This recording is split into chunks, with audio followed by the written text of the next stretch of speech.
will now open the meeting for Thursday, December 21st, 2017. Gary Bowden. Here. Frank Ferrari. Here. Marshall Goff. Here. Brian Kennedy. Here. Chad Sigmund. Here. Vice Mayor Malfajet. Here. Mayor Goins. Here.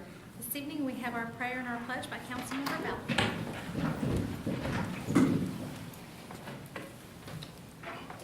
Heavenly Father, at Christmas time, we're all like little children.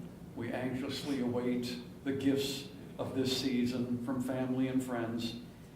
But most significantly, we await the arrival of your most perfect gift, the gift of your Son. You tell us that we can get all that we want out of life if we simply imitate his life. Teach us, guide us, inspire us to do exactly that this Christmas season and every day of the year. Wrap your arms around all of our Clarksburg city workers, especially our first responders, police and fire, during this Christmas, New Year's holiday. Wrap your arms around all the citizens of Clarksburg. Keep them safe as they travel and visit this holiday season. We ask all these things in your name. Amen. Amen. Amen. I pledge allegiance to the flag of the United States of America and to the republic for which it stands, one nation under God, indivisible, with liberty and justice for all. This evening we have a special presentation by Mrs. Joan McNeever Thomas and the Dream Team.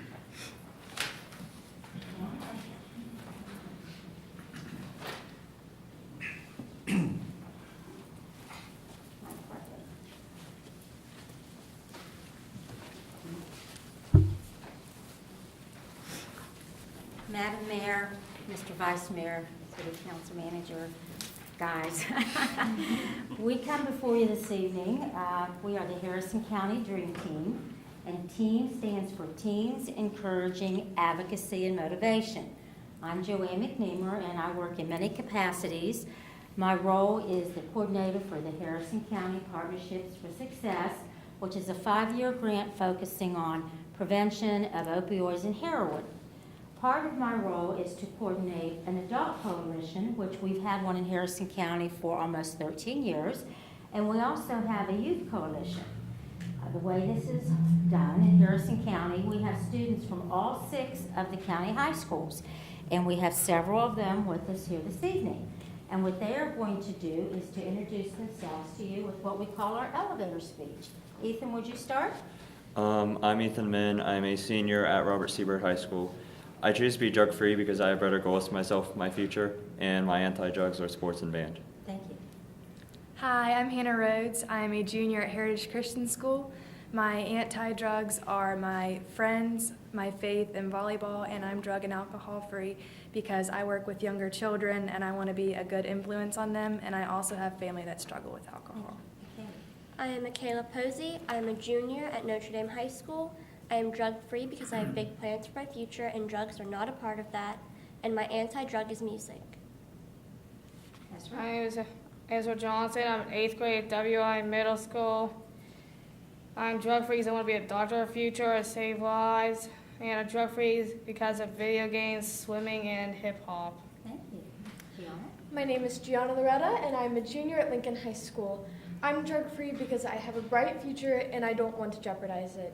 The things that keep me drug-free are my family, my friends, and my faith. Thank you. Hannah? Hi, I'm Hannah Gawardi. I am an 8th grader at Notre Dame Middle. I choose to be drug-free because I have a bright future. I don't want drugs to jeopardize that. My anti-drugs are my friends, my family, and video games. Thank you.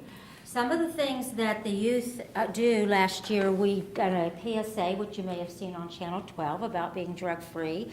We provide information dissemination at different high schools, different health fairs. We do prevention education in the middle schools. These youth go in, and I'm there in case any questions come up, but they provide the education. And basically, they lead by example. West Virginia has an annual SAG conference, and I will tell you it's the largest in the nation with 605 people attending. And every year they give an award for the outstanding club in West Virginia, and this year the Harrison County Dream Team won it. So we'll share that with you all.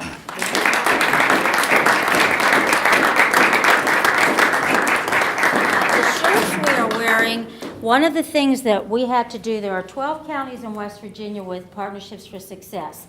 6 for those that are deemed to be at risk for underage drinking, and in our region that is Mon County, and the other 6 for opioids and heroin in our region, that is Harrison County. And we did a lot of focus groups, and we asked people throughout the state of West Virginia, if you could describe yourself in 3 words to people from other states, what 3 words would those be? You guys want to turn around and show them the back of your shirts? The 3 words that they chose in West Virginia were proud, hardworking, and resilient. And that's basically who we are.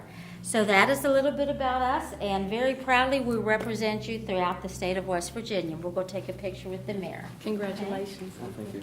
Congratulations. Thank you. Congratulations. Thank you. Thank you. Thank you. Thank you, Kathy. Congratulations. Thank you for what you do, Joanne, and thank you to the students who work so hard. So do all.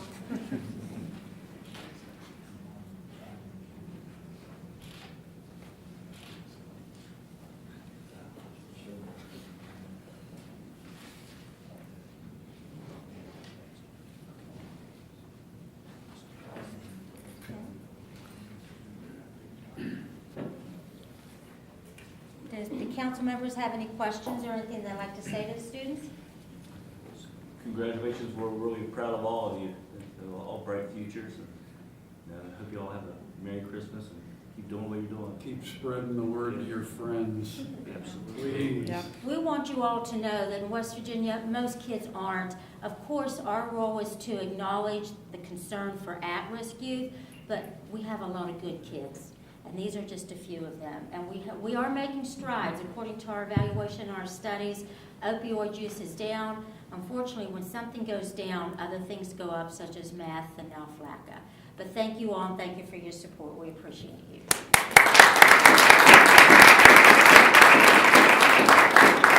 Madam Mayor,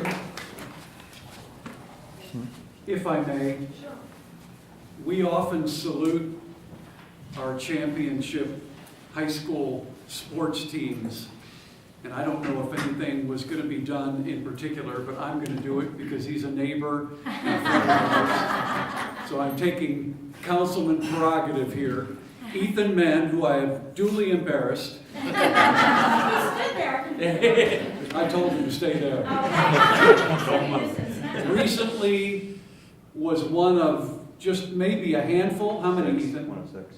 1 of 6? Wait, no. It was 6. And Close enough. Yeah. Students in the state of West Virginia to win the big, I'll let you describe what it was, the big, EQT, the gas company, gives away scholarships to students all over the state of West Virginia. Most of them, Ethan's mom is here, Lori, in the back. Most of them are what, about $1,000 or so?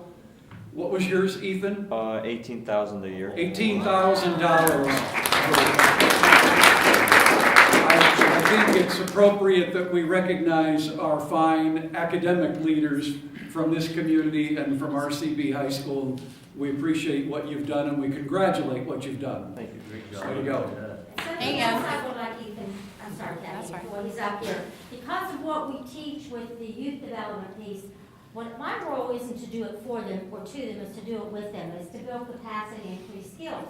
Ethan approached me this year. Ethan is the captain of the RCB drumline, and I'm so proud of what he has offered to do, and we're supporting this in any way we can. Ethan, will you share with the group what you've wanted to do and we're going to take care of? Well, I brought up the idea to Joanne to do a program called Do Drums Not Drugs. And so basically, for the band field trip this year for RCB, the whole band played on trash cans, and they did like a whole little jump piece in the middle of it. And I want to take those trash cans to, I've been approached by Netterfort, Norwood, and Genesis to take the trash cans there along with the entire RCB drum line. And we're going to give little kids an activity to do instead of drugs, which would be drumming. So he thought of that on his own. I think it's awesome. Yeah. And Ethan's been a long-standing member of the Mayor's Youth Council, and we're certainly going to miss him. And why don't you tell him what you're majoring in? Biometric engineering. All right, get out of here.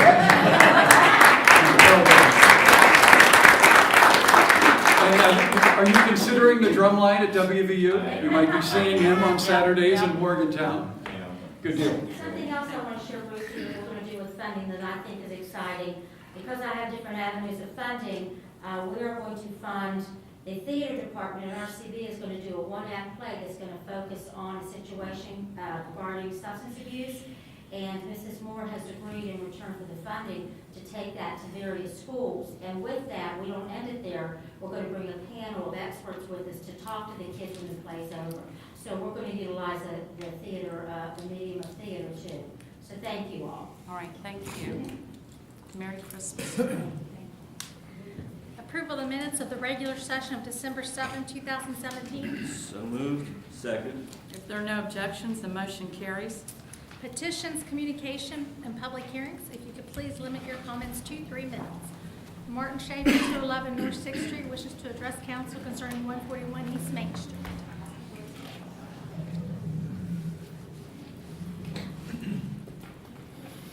Honorable Mayor, Honorable Vice Mayor, members of council. Last 2 weeks ago, I was here to appear before you, and the Vice Mayor made his comments about the Pearl Harbor Day. And, I was thinking about it during that meeting and since about the conflict between nations, And one of the things that made me think about was a battle that happened in Scotland about 500 years ago. And there was a dispute between the guns and the Burdettes.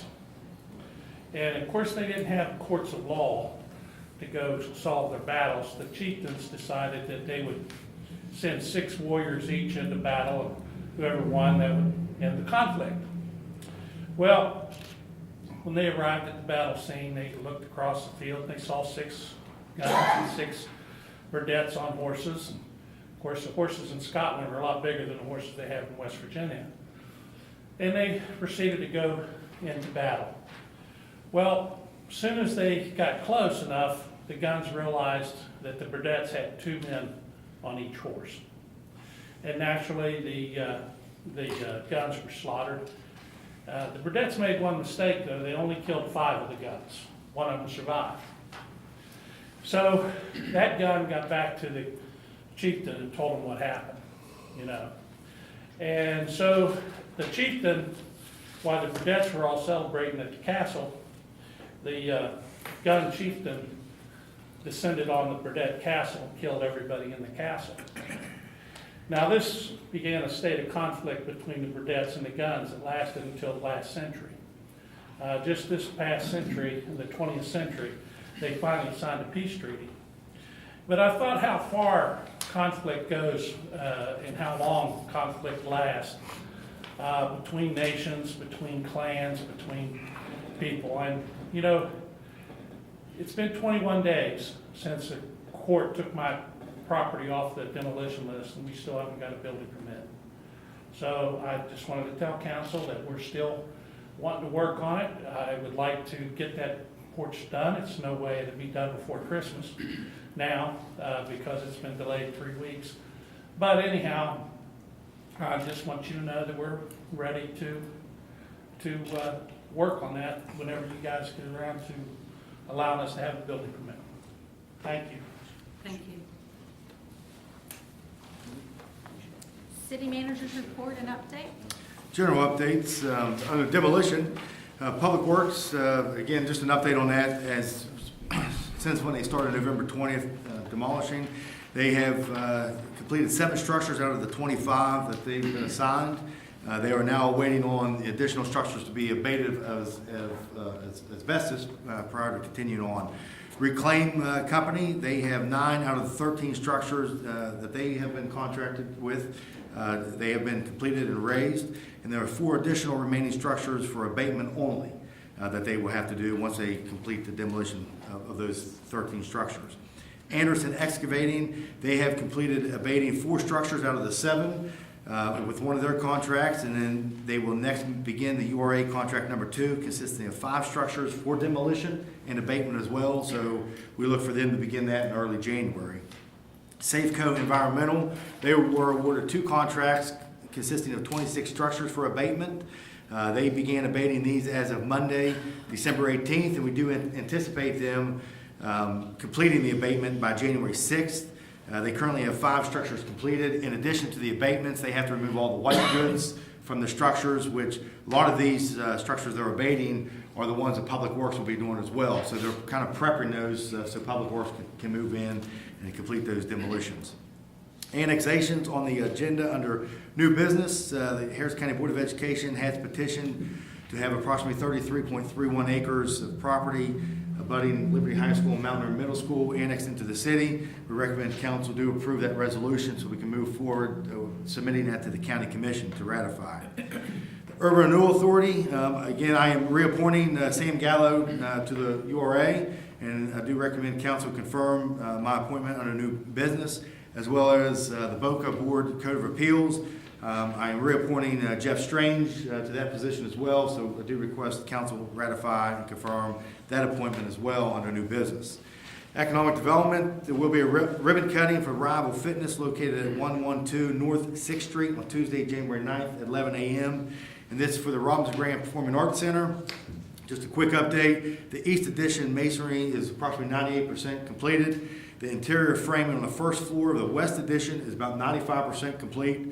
The door frame installation within the entire building is approximately 97% complete. The roof installation on the auditorium is approximately 97% complete. And then the auditorium floor will be poured over the next month. So sometime in January, probably 2 to 4 weeks out, they'll begin that process and they'll complete it. Just under Police and Fire, the Civil Service Commission just completed their meeting here prior to this meeting and reviewed backgrounds of the 21 eligible candidates that were remaining on the list. 15 of these candidates will move forward with the process. The chief and deputy chief is beginning to schedule the psychological and polygraph tests of these individuals. They will be conducted throughout January of 18. Then the Police Civil Service will reconvene once those are completed and review those, and at that point in time, remove any of the candidates they deem necessary at that point in time, and then continue on to the interview process, and then they will be able to confirm that list. Our goal is to hire 7 officers off this next list, and then get them to the State Police Academy in April. So we're kind of under a time crunch, but we're pretty confident we can get some hirees off this list and get them into the State Police Academy. The High Intensity Drug Trafficking Area, which is the HIDA, we have received for calendar year 2018 the renewal agreement as a subrecipient for that grant, and they will reimburse the city up to $22,250 for overtime for that HIDA program. And 2 FOIAs to report. Freedom of Information Acts from Salvatore Bombardier received today, Thursday, December 21st, requesting to inspect or obtain copies of public records that pertain to an incident on November 8th at the intersection of West Main and Chestnut Street involving badge number 116, and we will respond to his request Friday, December 22nd, and provide any available reports to information to him on January 3rd. And the second is from Alexandria Martin on Thursday, also came in today, requesting a copy of the file and inspection report of 1749 Fairmont Avenue, and we will respond to her tomorrow and make the information available next Thursday, December 28th. And that completes me. Thank you. City Clerk's information. A zoning form in connection with an application to operate a private club, private wine restaurant, or tavern was filed by Marshall Cox and Trey Cox doing business as Good Times Bar and Lounge of 236 Milford Street and returned to the applicants on December 8, 2017. No unfinished business. New business, consideration of a resolution authorizing the city attorney to apply to the County Commission of Harrison County, West Virginia for permission to effect the annexation of tracts of land pursuant to provisions of Chapter 8, Article 6, Section 5 of the West Virginia State Code, which said tracts of land will be made contiguous to the Clarksburg city limits at its western boundary, situated on the waters of Washburn Camp Run, north of West Virginia Route 98, Clark District, Harrison County, West Virginia, and containing in total 33.31 acres of land, more or less, known as Mount Airy Middle School. So moved. Second. All in favor signify by saying aye. Aye. Opposed? Motion carries. Consideration of appointment to the Urban Renewal Authority. Madam Mayor, I move that we reappoint Sam Gallo as a member of the Urban Renewal Authority. Second. All in favor signify by saying aye. Aye. Opposed? Motion carries. Consideration of appointment to the Code Appeals Board. Madam Mayor, make a motion that we reappoint Jeffrey Strange to the Code Appeals Board. Second. All in favor signify by saying aye. Aye. Opposed? Motion carries. Council comments. I'll go ahead and start. We had another employee Christmas party under our belt, and I'd like to thank everybody, the Christmas committee, all the department heads, the police and fire, and city council for contributing towards the cost.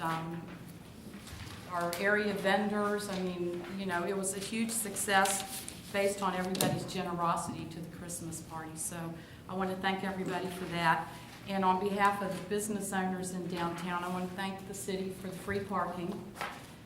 Next year, if we can, I'd like to see if we could do some sort of designation on the meter itself. I know they sell those or make those little tickets so you could put in the meter, because a lot of people didn't know that we tried to, all the merchants tried to let everybody know. If we could put some sort of designation on the meter, I think that would help out a lot too. And starting January 2018, our city council meeting starts with our work session at 5:30, and our meeting will start at 6 o'clock. So we're very happy that we got that through. And I want to take this opportunity to wish everybody a Merry Christmas and a Happy New Year. Vice Mayor? Yeah, I'd like to wish everybody a Merry Christmas and a happy and healthy and joyous New Year, and just be safe and enjoy your family and friends. I wish Mr. Schaefer didn't leave.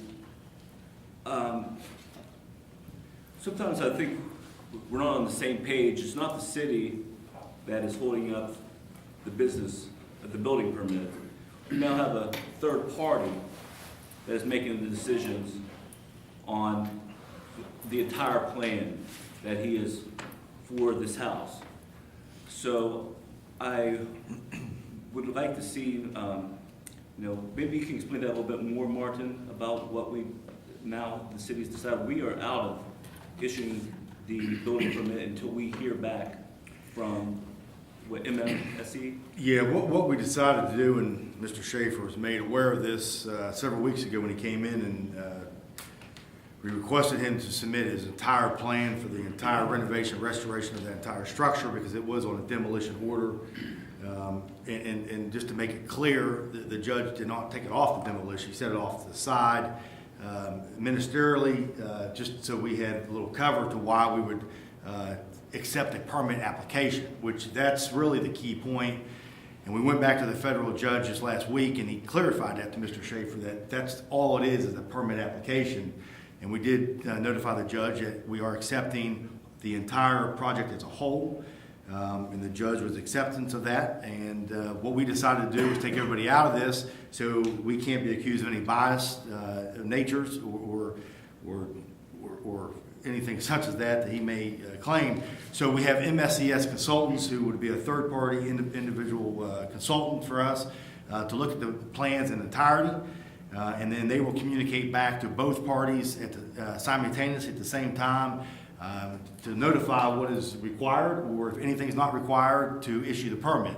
And then at that point in time, a designated time frame will be set forth when the permit is issued. And the bankruptcy court is very pleased with that, sees no issue with it.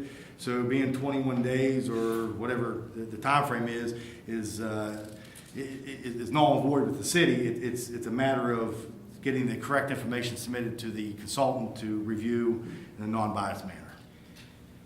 Thank you. And I'd like to see, he's applying for, as long as the money, I'd hate to see any historical building, being torn down. We don't have that many left in our city, and if they gets the money, I'd love to see it saved, but it's at this point it's not in our hands.